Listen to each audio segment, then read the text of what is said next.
Welcome to the PFP podcast from the Personal Finance Society, a place for thought-provoking discussion from the world of financial planning and beyond, giving PFS members and the wider profession an insight into key developments across the sector and the work of the PFS, a professional body dedicated to building public trust in the financial planning profession. I'm Tim Hurst, Social Media and Production Manager at the Personal Finance Society. Today I'm talking to Anna Reddy, founder of Leap Health, provider of bespoke, innovative and simple corporate wellbeing and wellness solutions, to discuss the impact of health and wellbeing in the workplace and some tips on how to improve your physical and mental health. Here's my conversation with Anna. Hi Anna, thanks for joining us on the podcast today. Just so our listeners get a bit more about you, do you mind just giving a quick introduction about yourself and your organisation Leap Health? Absolutely. And thank you, Tim, for inviting me on the podcast today. I'm excited to be here. So my background was actually in pharmaceuticals. I was in pharmaceuticals for over 18 years.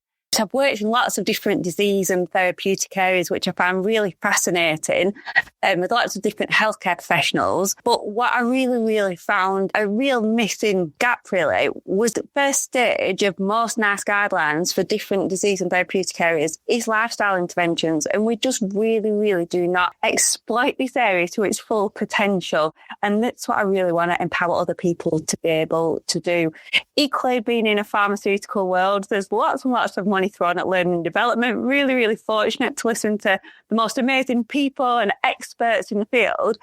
However, years and years ago, before health and wellbeing was really anything, I was always frustrated by being maybe in a dark room with lots of unhealthy snacks, no time to take away from the learning, maybe free bar later on. And then the people that invested in all that learning and development maybe wondered why they hadn't got the best return on investment. And learning development and health and wellbeing were just worlds apart. And for years and years, I had this frustration. And I guess that's what's brought me to where I am today, to develop Leap Health, which is really all about empowering other people to do their own journey with the health and just really dig into those small steps that can leap health, wellbeing and performance. That's a little bit about me, Tim.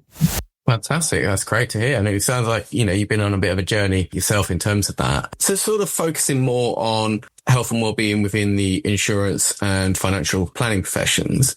Do you have any sort of specific data you can share around how that is impacted for these professionals? Absolutely. And I will share a bit of that with you now. And just to give a bit of context to the listeners, I have been working with chartered and suitor insurers and personal finance societies for quite a few number of years now. So I've connected with quite a few of your members. They've probably listened to some of my workshops as well. But during that time, I've built up a really good understanding of what goes on in your world and really what some of the challenges are. But some data I'd like to start with, which I think is quite staggering, really. And this was from research which was carried out by Mental Health First Aid England only last year, where they interviewed 100 people in financial services. So not specifically to insurance and personal finance, but in financial services.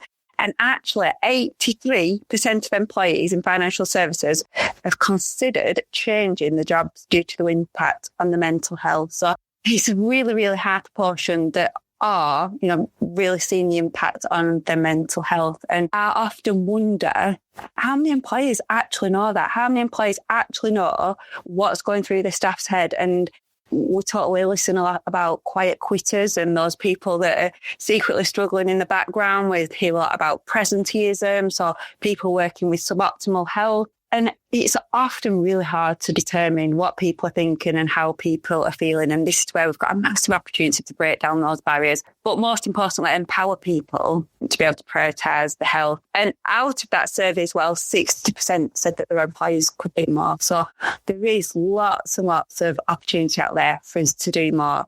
If we look at stats as a whole, Deloitte's mental health report, which again was published last year, 2024, they estimate that mental ill health costs the UK economy £51 billion per year. So if you're not bought in to the fact that health and wellbeing impacts on your turnover and your employee output, so listen up to these stats, that's £51 billion it's costing the UK economy. But they also identify as well that for every pound that employees invest in their employee wellbeing, they're going to get about £4.70 in return. So again, listen up to this. You all like return on investment. and making smart choices. But I said that's collectively in all industries in the workplace. I did find some data as well, specifically around insurance. This is a small study around 405 full-time insurance professionals, and this was based on the US and UK. But what it did show is that 88% of the respondents acknowledged stress and anxiety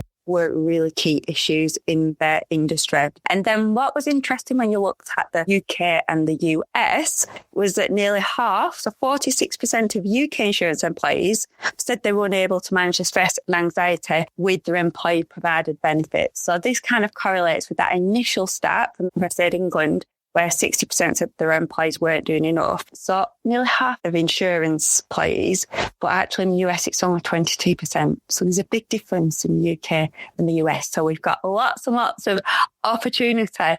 And then, this is the biggie, when we move to personal finance, there's hardly any data there at all. So we just don't exactly know what's going on. And this is, again, a key opportunity to get that valuable data, because unless we have that data, it's really hard to act upon it. And I hope that gives you a bit of a understanding in terms of what's happening in terms of the stats.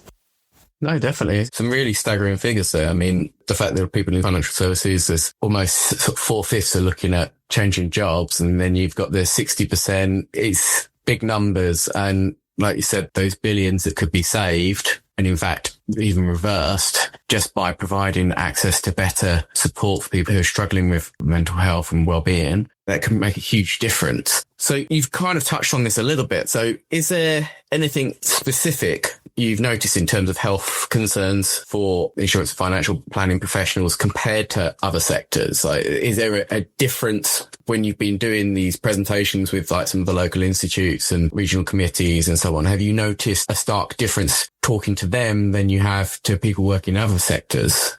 Yeah, and I think every sector is very different and at a different stage within health and wellbeing. And what I have particularly noticed in this industry is that, particularly in personal finance, is that there's not a lot of young people coming through into the industry. And this is what was highlighted. I did the summer exchange meetings last year, and this is what was highlighted at the beginning of each of the summer exchange meetings, is that you need younger blood coming into the industry. And it's wonderful to have all that experience and knowledge with the older generation, but we do need to be engaging those younger people as well. And when you do look at the data, younger people value that health and well-being more than the older generation. And actually, in many cases, they will put that as a higher priority than actually what the salary is. So that's the key observation from the industry. Also, in terms of the nature of the job, it's quite sedentary, isn't it? There's quite a lot of people working from home as well, which has its benefits, but also has its challenges as well. And again, I think this can be different in terms of different generations as well. I mean, working from home, maybe if you're a little bit older and got lots and lots of commitments, maybe caring commitments and things like that, it can be really beneficial. But if you're younger,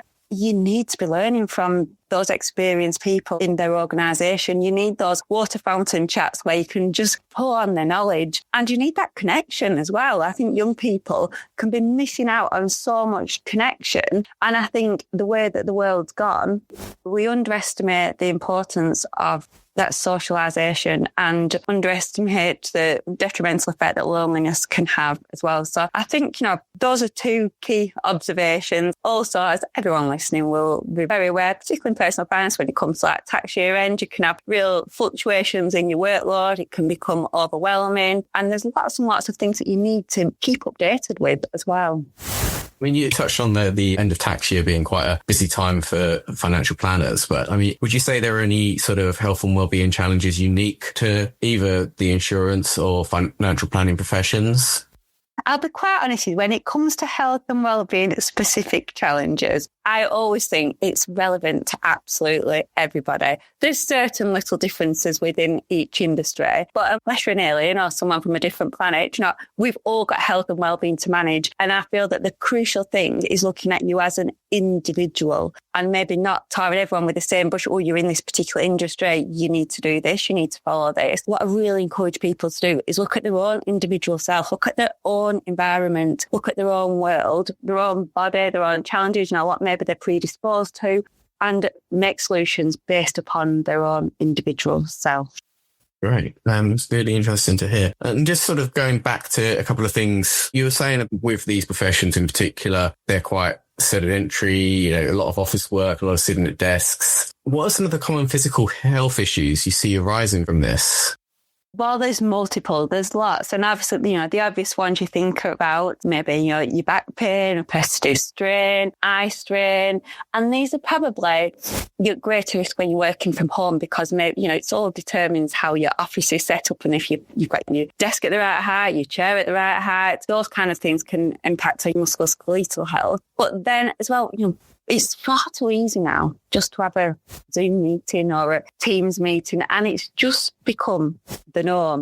And I think this is where we need to make a change and we need to challenge it a little bit more. And in the office, you probably get up or out if you're going to speak to people a little bit more. You've probably got a little bit more opportunity. But I think this is something that we need to challenge a lot more. Not moving, that impacts on your cardiovascular health. It impacts on so many things, but it also impacts on your brain health as well. If we're not moving, we're not stimulating those neurochemicals in our brain, which are really important for our mental health. If you just get out for a little bit during the day, you start to stimulate those neurochemicals, which boost your creativity, create clarity. We all know that you can be sat at desk for ages working on something, and yet when you actually get up and move, all of a sudden that problem that's been there for a long time just seems simple. So it's about changing the norm. So I would really encourage anyone when they're thinking about booking a Zoom meeting or something that's online or something that you sat down, just really question, does it have to be online or could it be a walk and talk? Could I walk and phone someone and have that conversation?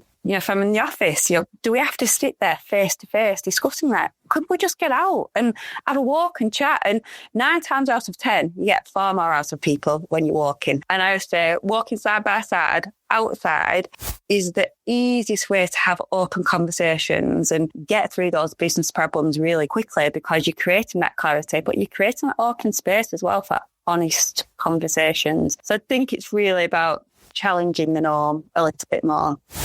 Great. And some quick tips in there as well about, helping improve that sort of health and well-being, talking about movement and stuff. Looking back at sort of the last sort of 10, 15 years, back to sort of where you said you started up your company, have you seen like a shift in the way that health and well-being viewed and how that's developed over that time? Obviously, we've had COVID in the middle and that change from always in to always at home to this hybrid model that a lot of companies are taking on. Has that had a huge impact on sort of health and well-being, do you think?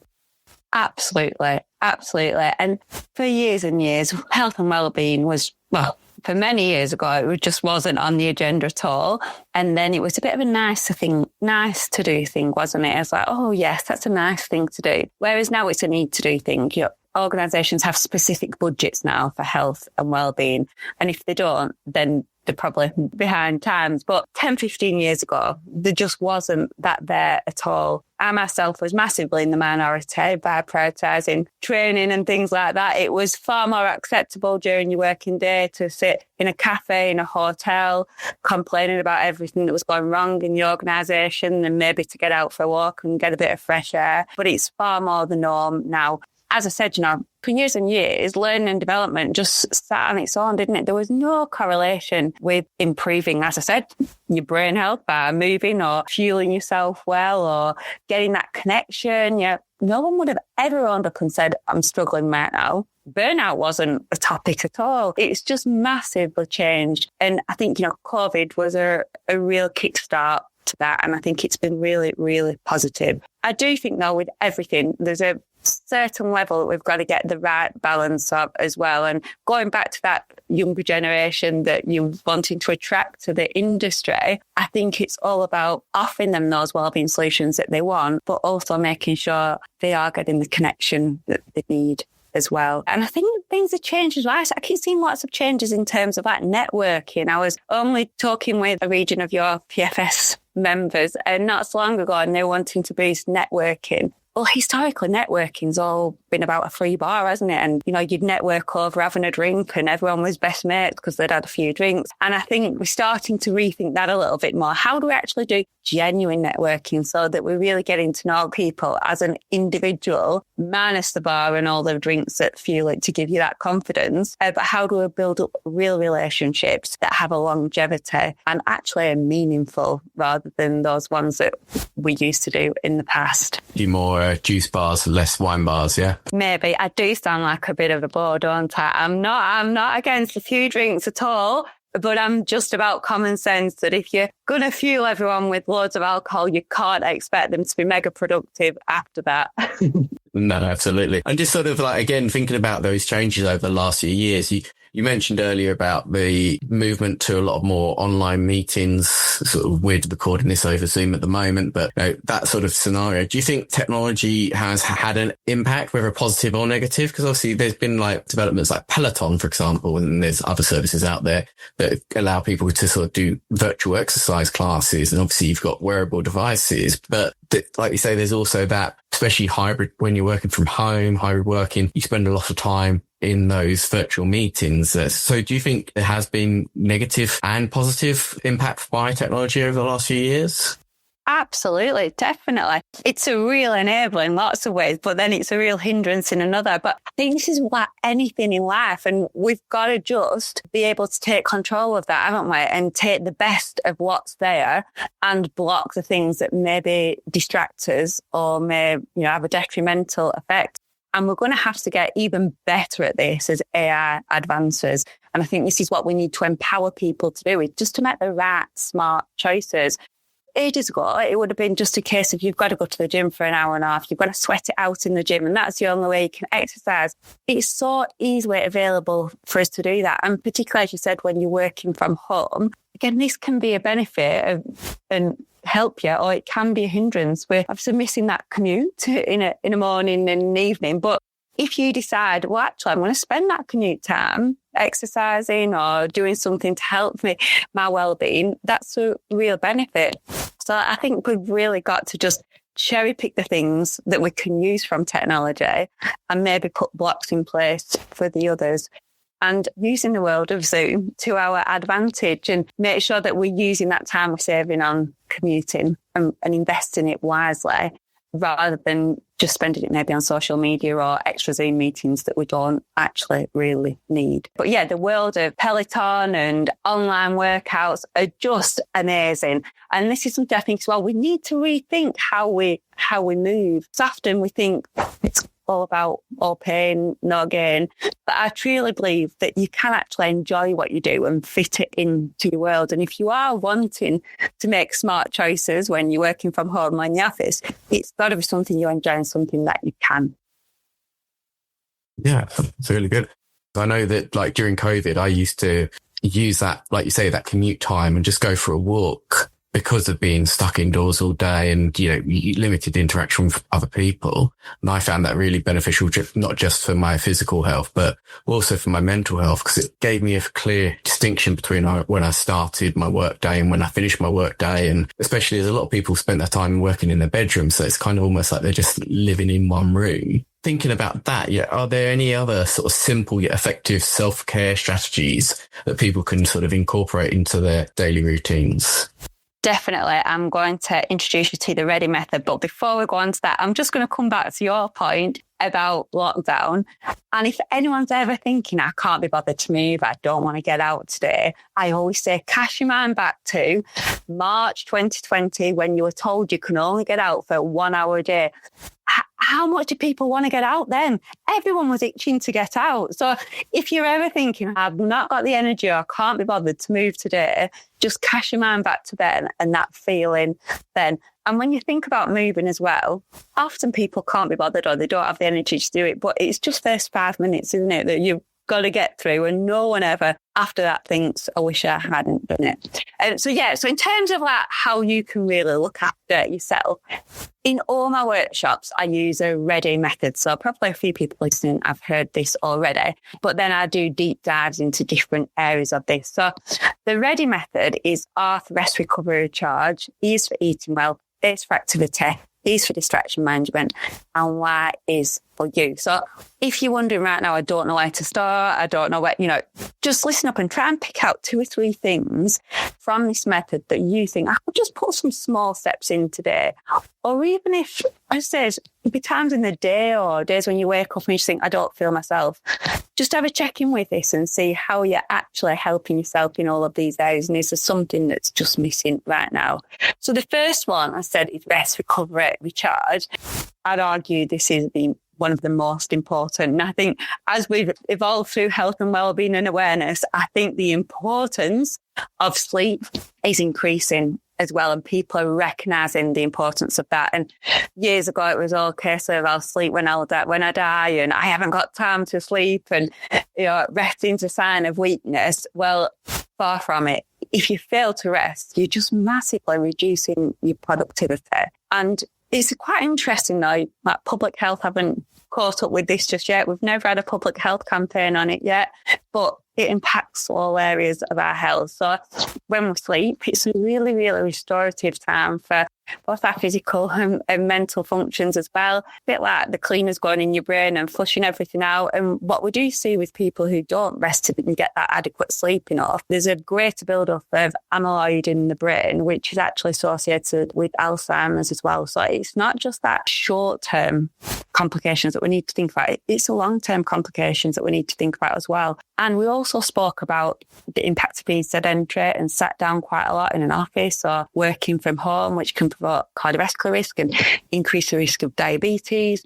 When we sleep, this resets all our hunger hormones. So that leptin, which gives us a sense of satiety, the ghrelin, which makes us feel hungry, and our insulin levels as well, which are really related to diabetes and how our body can break down sugar in our body and take it to the right places. So if our hunger hormones are out of sync, that can put us at greater risk. And we all know if we're tired, what do? We crave for those unhealthy snacks because our hunger hormones are all out of sync.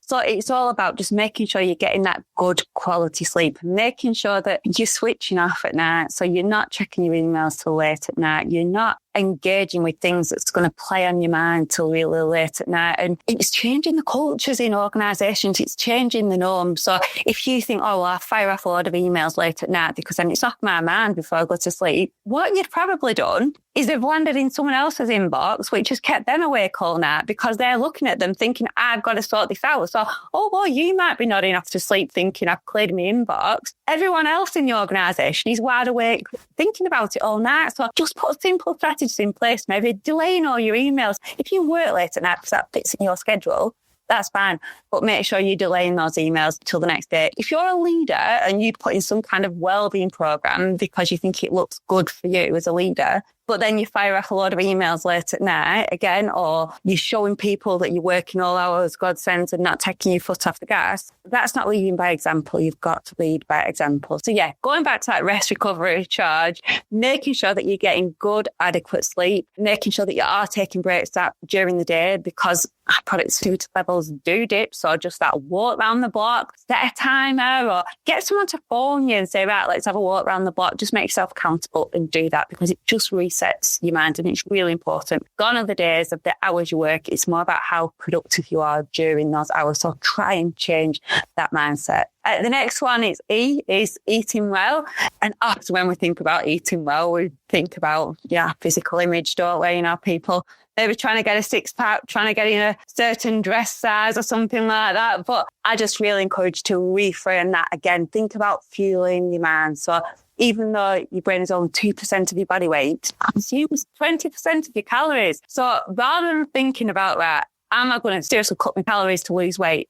Just think about, am I going to fuel my brain like it's a Ferrari, like it's a serious machine? Think about investing in your brain, all you money people. Think about how you're going to invest in your brain. So think about all the nutrients that are really going to support your brain health, such as like your omega-3s, making sure that you've not got peaks and troughs in your blood sugar levels, making sure that you've got good quality proteins. And we often think of protein as just building muscle, but actually it's really important for your brain as well. And there's lots of other things. There's smaller nutrients such as like magnesium, B12. Try and get an abundance of these things in your diet and also think about your gut health. And there's lots of publicity around gut health, but, a lot of your signals from your gut go to your brain through the vagus nerve. So you really try to get an abundance of fibre and those probiotics as well. And that's just a time that I do deep dives of all of these in specific workshops, but I don't want to go down a rabbit hole now by giving too much away. But again, when you're thinking about how you're feeling, think about prioritising. Prioritise the nutrients that you need as an individual. When you think about depriving, all you do is you want them even more. So prioritise what's important for you. Think about your brain and make sure, particularly again, when you're in the office, try and have healthy snacks available. We're all human. And people talk about willpower, but I believe willpower is utter nonsense. I think we need to put strategies in place. So, if you're the type of person that takes all the leftover birthday cake in for everyone else because you don't want to eat it at home and you'd rather that all your colleagues ate it, maybe think about them as well. If you're someone who, when you're at home and you get an email that you don't want to address to and you just tiptoe to the fridge or to the cupboard because it's better than addressing your email, make sure the healthy snacks are at the front and maybe the cookies and things are right at the back. So prioritise, think about your brain and put obstacles in place to the unhealthy ones and have the healthy ones visible. The next one is A for activity. We've kind of touched on this quite a bit, but again, it's not all about just doing an hour or an hour and a half. Break it down into activity snacking and reframe it again as it's like something for your productivity, something for your brain health, something to make you feel happy, and just find little pockets of time when you could do that during the day. If you know that you've got something that you need to have really good focus on, just think, right, I'm going to get a bit of movement before this. I've literally just been for a wander around the block before I did this podcast to give me a bit of clarity before I did it. Just try and reframe how you need it. Make sure you enjoy it. But also, which is really important, is think about your pre-workout. That is as important as doing your workout, because what happens before creates a habit. And if maybe it is that you download a podcast that you really want to listen to, but you won't let yourself listen to it till you get outside, that gives you an incentive to get out. Create those habits, because you can make all these grand plans, but the most powerful thing is having a habit so that you don't actually have to think about it. D is for distractions. And you've kind of touched on that a little bit, Tim, haven't you, with the technology where we can become really, really distracted. And I often talk about your positive noise and your negative noise. Be really, really aware of what's your positive noise and what's your negative noise. This can actually be people. Some people really drain you and some people really, really inspire you. And it's not about making a list of who you don't like. It can actually be being a bit more curious to understand them more and actually understand the good things in them so that then they become positive people. But be really aware of what your positive noise is and your negative noise, because that has a big impact on your well-being. And if there's something that's really playing on your mind and is negative, just try and overcome it with that positive noise. Big plug here. I think podcasts are a wonderful way for positive noise. So get listening to this podcast more and maybe check out, I've got a Leap Health Workplace podcast as well, but just get that really good dose of positive noise.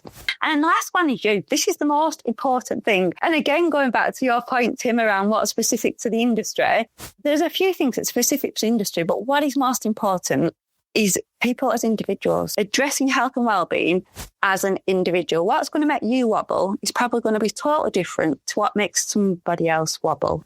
You've really got to think about, as I said, things that maybe you're predisposed to. So that could create your reason why you're going to prioritise your health, because you could be at risk of something. Lots of things are genetic, but the way that they pan out and the way that they show up can be down to your lifestyle interventions. And then think about, your world. What are you trying to juggle? Are you at a stage in your life where you're trying to really fast track in your career and learn loads and loads of things? Are you at a stage where you're trying to manage family? Are you trying to care for elderly relatives? Just try and think what's happening in your world and how you can really make that specific to you. And I also do a lot of work around understanding your energy for impact, which is really quite unique in terms of how we think of things now. For years and years, we'd always think about that, well, we're not too good at this. Let's try and develop in this area. This kind of knocks it on the head and looks at, well, these are my strengths. These are the things I naturally enjoy. So I'm going to do a better job of them because I enjoy them and I can make a greater impact. So try and think about that energy for impact as well. But think of you as a real individual and think of other people about that as well. Be curious with other people. Ask them about what they struggle about. Ask them how you'll know when they're struggling. Share a bit about you. Sharing a bit of vulnerability helps other people feel at ease as well. So there's so much you can do. So I know that was quite a long-winded answer around the Reddy method, but hopefully there's a few little nuggets that people can take away from that, and maybe just think about 2 or 3 little small steps you could start to implement. That's some really good advice there, Anna. I'll definitely be making notes about the Reddy method. It actually reminds me of some tips I've seen before about 5 different things a personal trainer I work with suggested to improve your health. And he was talking about movement and sleep, like you said. It's a huge one. When you're tired, you don't make the best choices in terms of food and so on. And again, thinking about what you're eating, it's bits and pieces like that. It's just so simple, but you don't necessarily think about it. Everyone just thinks, oh, I need to get healthy. I need to go to the gym and, lift lots of weights or go running and stuff like that. Whereas actually it can just be doing a lot more movement. Even vacuuming the house can actually help get that heart rate going and stuff like that. So no, some really useful tips there. Thinking more across sort of how businesses, I've already talked about the fact that a lot of them have like wellbeing strategies and mental health strategies now. What do you think businesses can do to foster a healthier working environment for their employees? Okay, so going back to that start at the beginning where 60% said that maybe the workplaces could do more. On the positive, that means 40% are doing wonderful things. So it's not all negative, but I think there's a real opportunity. And the first thing is to recognise and realise that wellbeing does improve productivity of your staff. It will improve your overall success of your organisation. Maybe a couple of stats to back this up as well, which was a study that was carried out by which looked at senior leaders who were sleep deprived by up to 45 minutes a night, but it reduced their executive functioning by 5 to 10%, which is a lot to have that reduced productivity of your senior leaders due to lack of sleep, which again could just be a case of educating and putting wellbeing things in place. In that same study as well, which is also interesting, it showed that leaders who had less sleep, it correlated with less psychological safety from the team. So the people below them felt less psychologically safe around those senior leaders. If you want to get the best out of your people, they've got to feel psychologically safe. And I think this is a big opportunity to develop that, because trust is the foundations of lots and lots of things. So I think this is a real key starting point, is that we've got to recognise the importance of it. And remember that £1 in investment will give you £4.70 in return. And by building that psychological safety in organisations, which is the foundation, people start to show a little bit of vulnerability. People start to be able to change the game a little bit more. And this is where we can learn from younger people who do probably prioritise their health and wellbeing a little bit more. It's not hierarchical. Older people can learn from younger people can learn from older people. And that's why we need this psychologically safe environment to be able to do that. So recognition, psychological safety. You've then got to empower people and motivate people to take ownership of their own health, because you can offer them all you want. You can have the most amazing benefits there, but if people don't engage with them, then they're pointless. And this is what I find really, really often in organisations is they'll say, well, we've got all sorts, we've got this, we've got that. And then you say, what's your actual engagement like with those things? And it's minimal, and particularly EAP, which is a massive thing, massive opportunity. Lots of organisations have EAP, but generally the engagement is really, really low.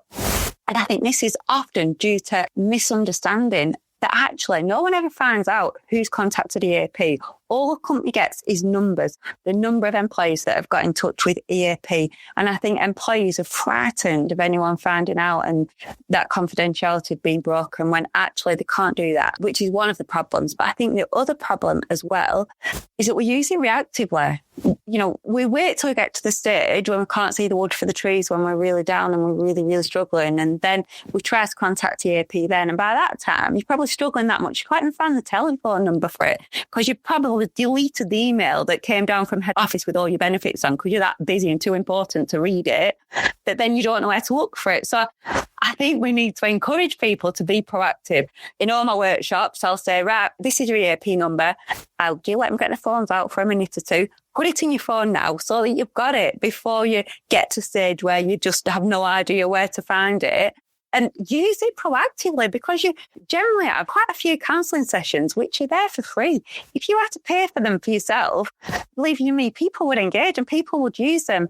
So try to use them a little bit more like life coaching, rather than when you're in a really, really difficult stage. Use them proactively to prevent you getting to that really, really difficult stage. So I think we've got to use AAP more proactively, encourage people to do that, and, get over that misunderstanding that confidentiality will be broken. So get people to engage with what you've got, empower them with all the information that they need, the knowledge that they need to make smart steps, so that they're not trying to do everything. They're cherry picking what's important for them. Empower and educate them. That's the next stage. The next stage then is making sure that health and wellbeing is contagious in your organisation. So get people to start spreading what they're doing, create a buzz about it.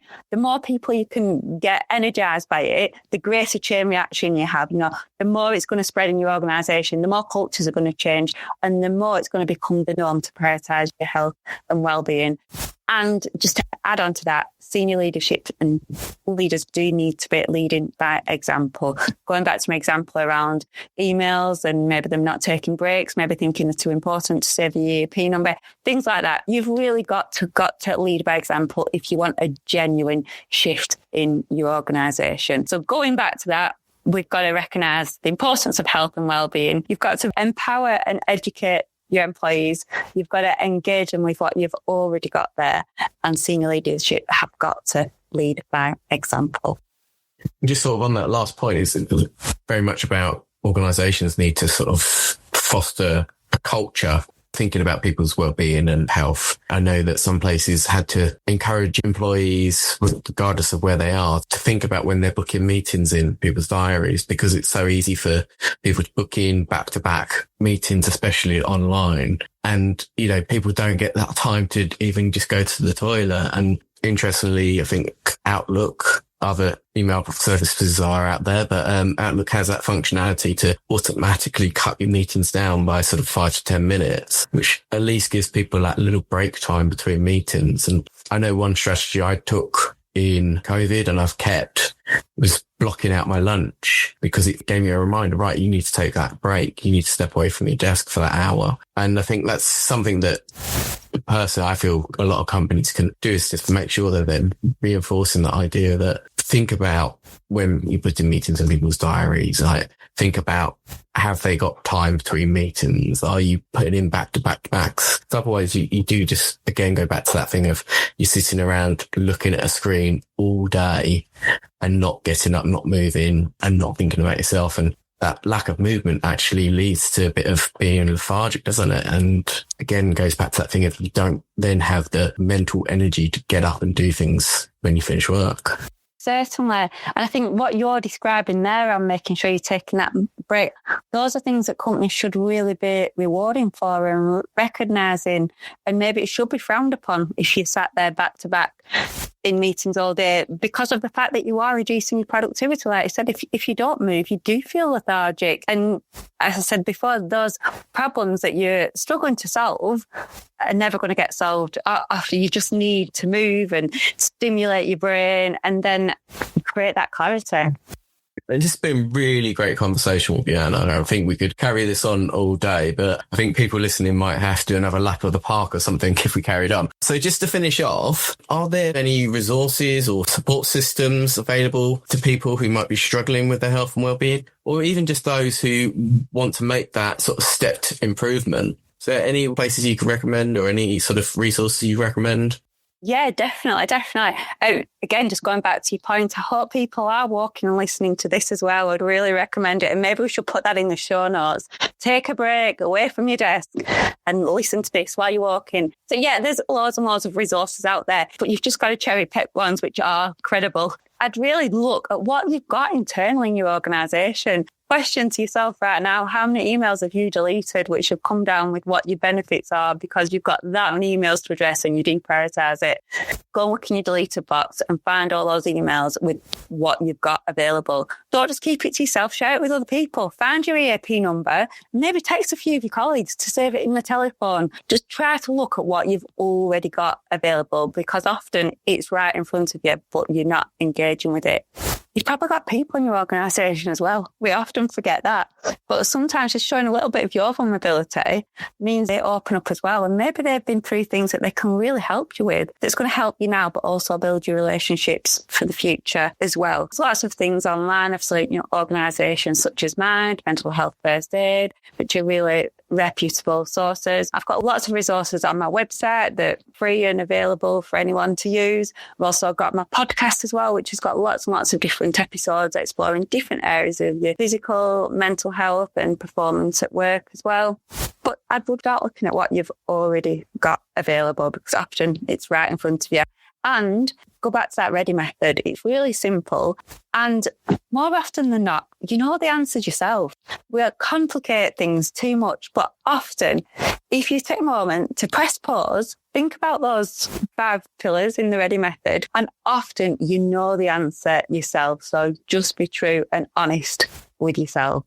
That's fantastic. Thank you very much for your time today, Anna. It's been really insightful hearing some of your tips and some of the data you've been able to gather for us, and looking at ways that people can improve their health and well-being.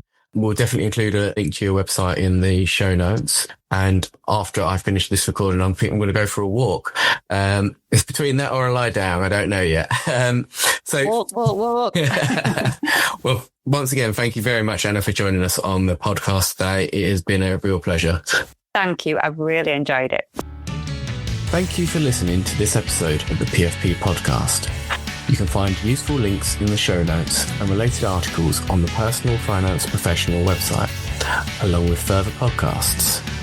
Please like, review and subscribe. Until next time, goodbye.